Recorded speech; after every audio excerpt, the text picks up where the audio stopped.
முடிகிற அன்னைக்கு ஒரு பிள்ளைங்க உங்க கூட அக்கா தங்கச்சிங்க யார போறதுல அண்ணன் அக்கா தங்கச்சிக்கு பொண்ணு உங்க பிள்ளைங்க இல்ல உனக்கு உங்களுக்கு பொண்ணு இல்ல.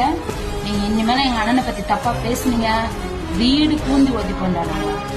ஒரு சின்ன சின்ன குழந்தைங்க மேல சால்வை போடுறது கூட உங்களுக்கு குத்தம், கை போடுறது குத்தம். நீ அக்கா தங்கச்சி மேல போட மாட்டேன், உன் பொண்ணு மேல போட மாட்டாடா. கல்வியோட 1% முக்கியத்துவம் தெரியாத ஒரு அரசியல்வாதி வாயிலிருந்து இந்த மாதிரி ஒரு கீழ்த்தரமான வார்த்தைகளை கேட்கறதுக்கு ஒரு கல்லூரி பேராசிரியையா எனக்கு ரொம்ப சங்கடமா இருக்கு. ஒரு 4 குழந்தைங்களை பெற்ற அம்மாவா எனக்கு இது ரொம்ப வருத்தம். அது சரி, தரம் தாழ்த்தி பேசுவதுதான் திமுக அமைச்சர்களுக்கு புதிதல்லையே.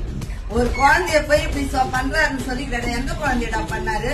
பெண்களுக்காக அவர் முதல்ல எடுத்த கொடுத்தவருடா. அவரு சிங்கப்பெண்ணு கொடுத்தவருடா, பட்டமே கொடுத்தவருடா. படடா இருக்கிறா சொல்லுடா. இப்ப நாங்க வரோம், உன்னை நாங்க வந்து என்ன பண்றோம் பாருடா. அவங்க ஃபேமிலியில இருக்கிறவங்க சுச்சுவேஷனை போய் ஃபர்ஸ்ட் பார்க்க சொல்லு. பொண்டாட்டி கட்டின பொண்டாட்டியே துரோகம் பண்ணிட்டு இடத்த அபகரிச்ச நாய்.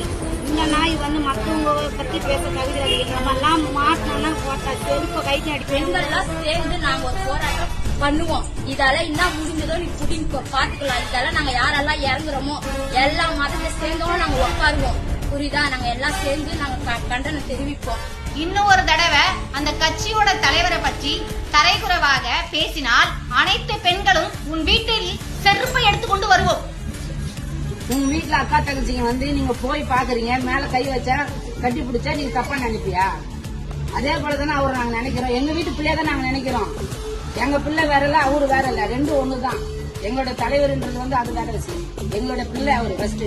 அவரு வந்து எங்க அண்ணன் தம்பி எல்லாருக்குமே அப்படிதான் பழகுறோமே தவிர உன்ன மாதிரி தப்பான இடத்துல யாருமே பழக மாட்டாங்க.